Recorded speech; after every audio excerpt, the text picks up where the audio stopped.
오늘 하나님의 말씀 열왕기상 8장 14절부터 21절까지 말씀입니다. 얼굴을 돌이켜 이스라엘의 온 회중을 위하여 축복하니 그때 이스라엘의 온 회중이 서 있더라. 왕이 이르되 이스라엘의 하나님 여호와를 송축할지로다. 여호와께서 그의 입으로 내 아버지 다윗에게 말씀하신 것을 이제 그의 손으로 이루셨도다. 이르시기를 내가 내 백성 이스라엘을 애굽에서 인도하여 낸 날부터 내 이름을 둘 만한 집을 건축하기 위하여 이스라엘 모든 지파 가운데에서 아무 성읍도 택하지 아니하고 다만 다윗을 택하여 내 백성 이스라엘을 다스리게 하였노라 하신지라. 내 아버지 다윗이 이스라엘의 하나님 여호와의 이름을 위하여 성전을 건축할 마음이 있었더니 여호와께서 내 아버지 다윗에게 이르시되 네가 내 이름을 위하여 성전을 건축할 마음이 있으니 이 마음이 내게 있는 것이 좋도다. 그러나 너는 그 성전을 건축하지 못할 것이요 내 몸에서 낳을 내 아들 그가 내 이름을 위하여 성전을 건축하리라 하시더니 이제 여호와께서 말씀하신 대로 이루시도다. 내가 여호와께서 말씀하신 대로 내 아버지 다윗을 이어서 일어나 이스라엘의 왕위에 앉고 이스라엘의 하나님 여호와의 이름을 위하여 성전을 건축하고 내가 또 그곳에 우리 조상들을 애굽 땅에서 인도하여 내실 때에 그들과 세우신 바 여호와의 언약을 넣은 궤를 위하여 한 처소를 설치하였노라. 아멘. 하나님의 말씀입니다. 오늘 말씀의 제목은 입으로 말씀하시고 손으로 이루시는 하나님입니다. 입으로 말씀하시고 손으로 이루시는 하나님. 15절 말씀에 그 말씀이 있죠. 15절 말씀을 보시면 솔로몬 왕이 지금 온 회중에게 연설을 시작합니다. 여호와의 영광이 지금 성전에 가득 차 있고 이르되 이스라엘의 하나님 여호와를 송축할지로다. 여호와께서 그의 입으로 내 아버지 다윗에게 말씀하신 것을 이제 그의 손으로 이루셨도다. 입으로 말씀하시고 이제 그의 손으로 이루셨다. 다시 말하면 약속하시면 이루시는 신실하신 하나님을 찬양하는 솔로몬의 선포입니다. 여러분, 하나님께서는 약속하시면 그대로 이루십니다. 반면에 우리는 어떻습니까? 우리는 약속을 해도 여러 가지 이유로 못 지킬 때가 정말 많죠. 코로나가 한창이던 2021년에 어떤 사람이 2021년을 한 줄로 요약하면 이렇게 요약할 수 있다고 그러더라고요. 코로나 잠잠해지면 밥 한 번 살게. 그러니까 2021년 한 줄 요약이랍니다. 1월 달에 코로나 잠잠해지면 밥 한 번 살게 하고, 한 7월 달에 또 코로나 잠잠해지면 밥 한 번 살게 하고, 또 12월 달에 코로나 잠잠해지면 밥 한 번 살게. 1년 내내 약속을 못 지켰죠. 왜 못 지켰죠? 우리가 바이러스를 컨트롤할 능력이 없기 때문입니다. 하지만 하나님은 다르십니다. 하나님께서는 맺으신 약속을 직접 손으로 이루실 수 있는 전능하신 하나님이십니다. 또 신실하신 하나님이십니다. 그래서 오늘 말씀이 저와 여러분에게도 힘이 되는 말씀이 되었으면 좋겠습니다. 소망이 되는 말씀이 되었으면 좋겠습니다. 입으로 말씀하시고 또 손으로 이루시는 하나님의 신실하심을 솔로몬과 함께 찬양하는 시간이 되었으면 좋겠습니다. 자, 첫 번째로 하나님께서는 우리에게는 좀 더디게 느껴질지라도 하나님께서는 언제나 입으로 하신 말씀을 손으로 이루십니다. 우리가 더디게 느껴질지라도 하나님께서는 신실하십니다. 자, 16절을 보시면 솔로몬은 하나님의 그 약속의 뿌리를 그 옛날의 그 출애굽의 역사로 언급합니다. 16절을 보시면 자, 내가 내 백성 이스라엘을 애굽에서 인도하여 낸 날부터 내 이름을 둘 만한 집을 건축하기 위하여. 자, 여기까지 보겠습니다. 자, 내 이름을 둘 만한 집이라고 말씀하시는데 하나님의 모든 것을 대변하는 하나님의 이름이 거하는 집입니다. 신성하신 하나님의 영광의 임재가 거하는 집을 건축하시는 것이 하나님의 계획이셨습니다. 그 옛날에 백성 이스라엘을 애굽에서 인도하여 낸 날부터 하나님께서 내 이름을 둘 만한 집을 건축하기 위하여서 계획하고 계셨습니다. 하나님께서 애굽에서 이스라엘 백성을 인도하여 내신 이유가 그 이유 중에 하나가 그 이유입니다. 출애굽기 29장 46절을 보시면 이렇게 말씀하십니다. 그들은 내가 그들의 하나님 여호와로서 그들 중에 거하려고 그들을 애굽 땅에서 인도하여 낸 줄을 알리라. 나는 그들의 하나님 여호와이니라. 내가 하나님 여호와로서 그들 중에 거하려고 내가 너희를 애굽 땅에서 인도하여 내었다. 그날부터 하나님께서는 하나님의 이름을 둘 만한 집을 건축하기를 원하셨습니다. 그러므로 백성들 안에 거하시면서 그들과 교제하시고 백성들에게 예배와 영광을 받으시기를 원하셨습니다. 그런데 여러분, 하나님께서는 그 집을 바로 건축하지 않으셨습니다. 그들 안에 거하시기는 했지만 집에 살지는 않으셨습니다. 그래서 사무엘하 7장 6절을 보시면 하나님께서 다윗에게 내가 이스라엘 자손을 애굽에서 인도하여 내던 날부터 오늘까지 집에 살지 아니하고 장막과 성막 안에서 다녔다 이렇게 말씀합니다. 내가 애굽에서 출애굽하던 그날부터 오늘까지 집에 살지 아니하고 장막과 성막에서 다녔다. 광야에서 하나님께서는 장막에 거하셨습니다. 성막 안에서 다니셨습니다. 집을 건축하는 것에 딜레이가 있었습니다. 광야 수십 년을 지나고 사사시대를 지나고 또 사울, 다윗 왕에 오기까지 하나님의 집 건축은 지연되었습니다. 왜 그랬을까요? 하나님께서 그런 능력이 없으신 분이어서 그렇습니까? 전혀 아닙니다. 인간적인 관점에서는 더디게 느껴지고 지연되는 것 같지만 하나님의 관점에서는 전혀 아닙니다. 그래서 사무엘하 7장 7절 계속 이어서 보시면 하나님께서 다윗에게 이렇게 말씀하십니다. 내가 이스라엘 어느 지파들 가운데 내가 말하기를 너희가 어찌하여 나를 위하여 백향목집을 건축하지 아니하였냐고 말하였느냐 이렇게 되물으십니다. 출애굽부터 지금까지 나를 위한 집이 없었는데 내가 너희더러 한 번이라도 왜 내 집을 건축하지 않았냐 다그친 적이 있었느냐 이렇게 반문하시는 겁니다. 이 말은 모두 다 하나님의 계획 아래에 있었다는 말씀입니다. 인간적인 관점에서 더디게 느껴질지라도 하나님께서는 언제나 신실하십니다. 하나님의 계획을 언제나 이루십니다. 하나님의 뜻이 뭐였습니까? 하나님께서는 다윗을 통해서 이스라엘을 다스리시고 다윗의 아들인 솔로몬을 통해서 집을 건축하기로 이미 계획하셨습니다. 예정된 지연이었고 예정된 딜레이였습니다. 그래서 오늘 본문 16절을 다시 돌아오시면 16절 하반절을 보시면 이스라엘 모든 지파 가운데서 아무 성읍도 택하지 아니하고 다만 다윗을 택하여 내 백성 이스라엘을 다스리게 하였노라 하신지라. 하나님의 집을 건축하시는 계획을 이루시기 위해서 하나님께서는 성을 택하지 아니하시고 하나님의 마음에 합한 사람 다윗을 택하셨고 이제 다윗을 통해서 이스라엘 왕국을 견고하게 하시고 다윗의 집을 통해서 다윗의 아들을 통해서 이제 집을 건축하고자 하십니다. 그리고 오늘 본문이 바로 하나님께서 솔로몬을 통해서 그 집을 드디어 건축하시는 성전을 건축하시는 그런 역사적인 순간입니다. 성전이 완공되고 하나님께 송축하고 기도를 드리는 봉헌하는 그런 역사적인 순간입니다. 더디게 느껴졌을지라도 결국에는 하나님께서는 신실하셔서 입으로 하신 말씀이 손으로 이루어지는 그 현장이 바로 오늘 본문 말씀입니다. 우리도 이럴 때가 있지 않습니까?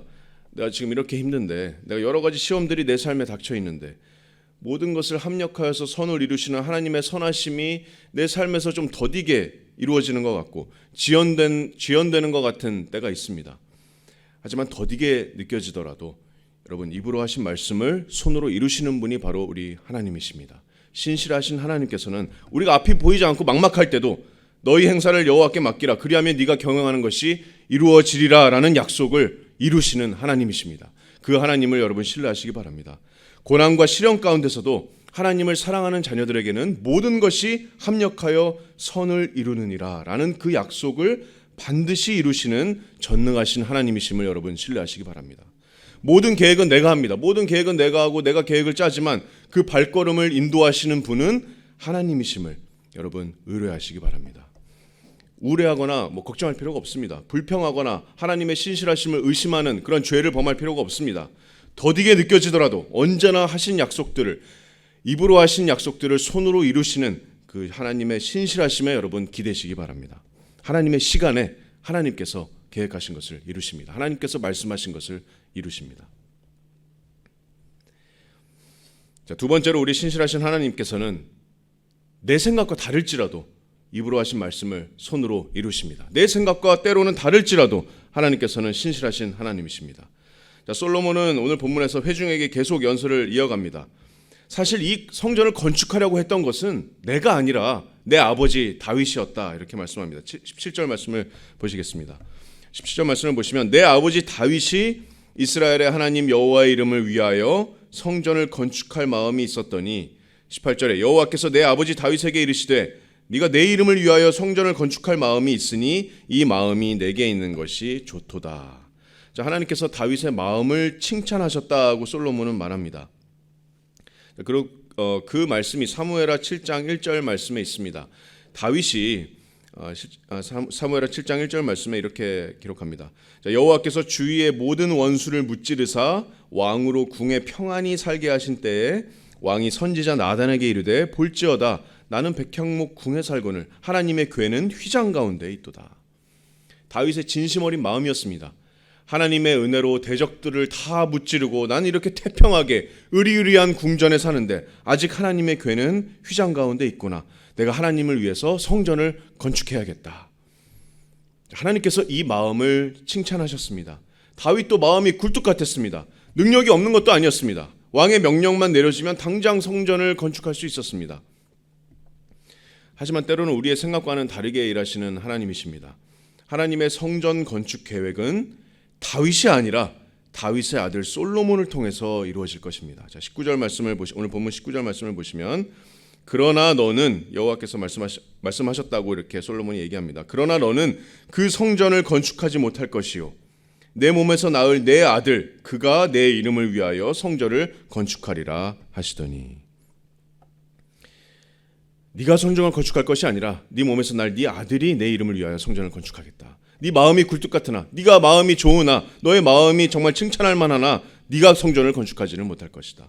자, 이 말씀은 다윗에게 이미 맺으셨던 그 언약을 상기시켜주는 내용입니다. 사무엘하 7장 12절 13절 말씀에 내 수완이 차서 내 조상들과 함께 누울 때에 내가 내 몸에서 날 내 씨를 내 뒤에 세워 그의 나라를 견고하게 하리라. 그는 내 이름을 위하여 집을 건축할 것이요 나는 그의 나라 왕위를 영원히 견고하게 하리라. 자, 다윗의 사후에 그 몸에서 난 씨 솔로몬이 왕위를 이었고 그가 하나님의 이름을 위하여 성전을 건축하게 하나님께서 하실 겁니다. 또 이 언약은 궁극적으로는 더 멀리 내다보는 언약입니다. 이 언약은 영원하신 왕이신 다윗의 위대한 단 하나의 씨 메시아이신 예수 그리스도의 청년 왕국으로 나중에 성취되게 될 것입니다. 여러분, 하나님의 생각은 우리의 생각보다 훨씬 크십니다. 다윗은 하나님의 성전을 건축하고 싶어 했습니다. 그 마음도 하나님께 합당한 마음이었습니다. 하지만 하나님께서는 우리의 생각과는 다르게 일하십니다. 그래서 이사야서 55장 8절 말씀에 여러분 잘 아시는 말씀에 내 생각이 너희의 생각과 다르고 내 길은 너희의 길과 다름이니라. 하늘이 땅보다 높음 같이 내 길은 너희의 길보다 높으며 내 생각은 너희의 생각보다 높음이라. 이렇게 하나님께서 말씀하시는 겁니다. 왜 내가 지금 하고 싶은 게 있는데 왜 문이 안 열리는 거지? 아니면 나는 이렇게 섬기고 싶은데 왜 못 섬기고 있는 거지? 아니 왜 내가 지금 이 일을 하고 있는 거지? 내 계획은 이러는데 왜 내 계획대로 되지 않는 거지? 왜 사람들이 나한테 이렇게 못되게 구는 거지?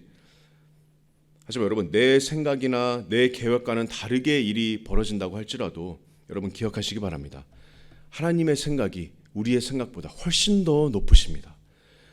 성경에서는 우리의 생각과는 완전히 다르게 일하시는 하나님의 역사가 너무나도 많습니다. 여러분, 왜 초대교회에 박해가 있었습니까? 초대 예루살렘 교회에 엄청난 박해가 있었습니다. 그 당시 성도들은 이해하지 못했지만 하나님의 생각은 더 높으셨습니다. 그 박해로 인해서 온 땅에 흩어진 사람들이 복음을 전파하기 시작했기 때문입니다. 왜 메시아이신 예수님께서 고난받으시고 십자가에 못 박히셨습니까? 제자들조차 그 일을 이해하지 못했습니다. 하지만 하나님께서는 우리의 생각보다 훨씬 더 높으신 분입니다. 그 십자가 위에서 택하신 모든 자녀들의 죄의 그 죄값이 치러졌습니다. 예수님께서 그 모든 죄를 담당하셨습니다. 여러분, 나의 작은 이 생각, 나의 작은 이 계획보다 언제나 하나님께서는 더 큰 계획과 더 큰 뜻이 있으십니다. 내 생각과 다를지라도 언제나 입으로 말씀하신 말씀을 손으로 이루시는 그 하나님을 여러분 신뢰하시기 바랍니다. 하나님을 신뢰하시고 오늘 염려는 오늘로 끝내시기 바랍니다. 내일 일을 우리가 염려할 필요가 없습니다. 지금까지 우리를 붙드셨던 하나님께서 내일도 여러분을 붙드심을 여러분 신뢰하시기 바랍니다. 다윗이 아니라 솔로몬을 통해서 성전을 건축하신 하나님이십니다. 자, 이렇게 하나님께서는 더디게 느껴질지라도 신실하신 하나님이시고 내 생각과 다를지라도 신실하신 하나님이십니다. 언제나 입으로 말씀하신 말씀을 손으로 이루시는 하나님이십니다. 자, 마지막으로 신실하신 하나님께서는 나를 통해서 입으로 하신 말씀을 손으로 이루십니다. 자, 20절과 21절 오늘 본문 말씀 다시 보겠습니다. 솔로몬이 말합니다. 이제 여호와께서 말씀하신 대로 이루시도다. 내가 여호와께서 말씀하신 대로 내 아버지 다윗을 이어서 일어나 이스라엘의 왕위에 앉고 이스라엘의 하나님 여호와의 이름을 위하여 성전을 건축하고 21절에 내가 또 그곳에 우리 조상들을 애굽 땅에서 인도하여 내실 때에 그들과 세우신 바 여호와의 언약을 넣은 궤를 위하여 한 처소를 설치하였노라. 솔로몬은 말합니다. 내가 했다. 솔로몬이 있었습니다. 내가 왕위에 앉아서 조직을 정비하고 나라를 견고하게 했다. 자, 내가 순종해서 하나님의 성전을 정말 멋지게 건축했다. 또 내가 언약궤, 곧 하나님의 임재를 모실 이 지성소를 마련했다. 웅장한 성전이 건축되었고 이제 하나님의 영광이 이 성전에 가득합니다. 이 역사적인 순간에 솔로몬이 서 있었습니다. 하지만 이 두 구절 말씀은 솔로몬이 회중을 대상으로 자신의 업적을 과시하는 그런 자화자찬의 그런 연설이 아닙니다. 솔로몬은 하나님이 어떠신 분이신지 정확하게 알고 있었습니다. 열왕기상 8장 27절에 보시면 솔로몬이 이렇게 고백합니다. 하나님이 참으로 땅에 거하시리이까 하늘과 하늘의 하늘일지라도 주를 용납하지 못하겠거든 하물며 내가 건축한 이 성전이오리이까. 여러분, 하나님께서는 어디에나 계신 분입니다. 한계가 없으신 분입니다. 어떤 장소나 공간도 담을 수 없는 무궁하신 하나님이십니다. 하물며 내가 건축한 이 웅장한 성전이랴. 솔로몬은 정확히 알고 있었습니다. 하나님이 어떠신 분이신지 알고 있었습니다. 하지만 20절 상반절에 보시면 이제 여호와께서 말씀하신 대로 이루시도다 이렇게 말씀합니다. 하나님께서 나를 통해서 입으로 하신 말씀들을 손으로 이루셨도다라고 하는 솔로몬의 고백입니다. 내가 왕위에 앉았고 내가 성전을 건축했고 내가 언약궤를 넣을 지성소를 만들었지만 하나님께서 말씀하신 것을 나를 통해서 이루시는 것이다라는 솔로몬의 고백입니다. 그렇다면 여러분, 하나님께 쓰임을 받는 것은 우리의 축복이고 우리의 특권입니다. 하나님의 일을 하는 것은 그래서 언제나 우리의 자랑거리가 아니라 하나님께서 무조건적으로 우리에게 주시는 특권이고 은혜이고 또 축복인 것입니다. 사도행전 17장 25절 말씀은 하나님께서는 무엇이 부족한 것처럼 사람의 손으로 섬김을 받으시는 것이 아니니 이는 만민에게 생명과 호흡을 친히 주시는 이심이라 이렇게 말씀합니다. 여러분, 하나님은 우리의 섬김이 필요 없으신 분입니다. 온 우주 만물에게 오히려 친히 생명과 호흡을 직접 주시는 분이 우리 하나님이십니다. 온 우주는 하나님을 의지하면서 기동하지만 하나님께서는 스스로 존재하시는 분이십니다. 하나님의 집을 건축하는데 솔로몬이 필요 없으십니다. 하나님께서는. 하지만 하나님께서는 솔로몬을 통해서 역사하셨습니다. 여러분, 그렇다면 나를 통해서 하나님께서 자신의 역사를 이루어 나가시는 것이, 하나님의 말씀을 이루시는 것이 우리에게 어떻게 다가옵니까? 여러분에게 어떻게 다가옵니까? 내가 자만하거나 교만하거나 나의 업적이라고, 내가 이룬 업적이라고 우리가 자랑할 수 있겠습니까? 내 자랑이 아닙니다. 이것은 그저 나에게 주어진 조건 없는 하나님의 특권이고 축복이고 은혜입니다. 그렇다면 우리가 하나님께 이렇게 구할 수밖에 없습니다. 신실하시고 전능하신 하나님, 나를 통해서 입으로 하신 말씀을 이루어 주시옵소서. 나를 통해서 그리스도의 교회가 세워질 수 있도록 나를 사용하여 주시옵소서. 나에게 이런 특권과 축복과 은혜를 허락하여 주시옵소서. 교회 안에서 그리스도의 사랑이 이루어지는 그 역사에 저를 사용하여 주시옵소서. 저를 준비시켜 주시고 제가 순종할 수 있도록 하나님 역사하여 주시옵소서. 우리가 이렇게 기도하기를 원합니다. 하나님의 역사가 풀어지는 그 하나님의 일의 현장에, 하나님의 말씀이 이루어지는 그 현장에 우리가 참여하게 되는 그런 축복과 특권을 우리가 누리고 또 그것을 우리가 하나님께 구하기를 원합니다. 내가 하나님을 위해서 대단한 일을 하는 게 아닙니다. 내 욕심을 채우는 것도 아닙니다. 하나님을 섬기는 것은 여러분 언제나 특권입니다. 축복입니다. 나를 통해서 입으로 하신 말씀을 손으로 이루시는 그런 신실하시고 은혜가 풍성하신 하나님을 우리가 그래서 기대하는 겁니다. 우리가 그것을 원하는 겁니다. 오늘 본문은 하나님께서 입으로 하신 말씀이 손으로 이루어지는 그런 역사적인 날입니다. 하나님께서 다윗에게 이르셨던 모든 말씀들이 지금 성취되는 현장입니다. 솔로몬은 회중을 향해서 그 하나님을 송축하라 이렇게 14절에 외쳤습니다. 여러분도 말씀을 말씀하시고 언제나 그 말씀을 행하시는 신실하신 하나님을 여러분도 찬양하시겠습니까? 그 신실하신 하나님께서 저와 여러분의 하나님이 되십니다. 때로는 더디게 느껴질지라도, 때로는 우리의 생각과 다르게 일하실지라도 말씀을 언제나 이루시는 하나님을 여러분 신뢰하시기 바랍니다. 또 그리고 구하시기 바랍니다. 하나님의 말씀이 이루어지는 그 역사에 제가 순종함으로 참여할 수 있도록 하나님 저에게 능력 주시고 순종할 수 있는 마음을 주시도록 구하시기 바랍니다. 그 은혜의 특권을 누리는 그 순종의 발걸음으로 인도해 주시기를 여러분 하나님께 구하시기 바랍니다. 하나님은 신실하시고 은혜로우셔서 우리를 통해서 입으로 하신 말씀을 손으로 이루시는 신실하신 하나님이 되시기 때문입니다. 지금까지 신실하셨던 하나님을 찬양합니다. 오 신실하신 주, 오늘의 소망과 내일의 소망이 되시는 우리 하나님을 찬양합니다. 또 앞으로도 우리를 인도하실 신실하신 하나님을 찬양하고 송축합니다.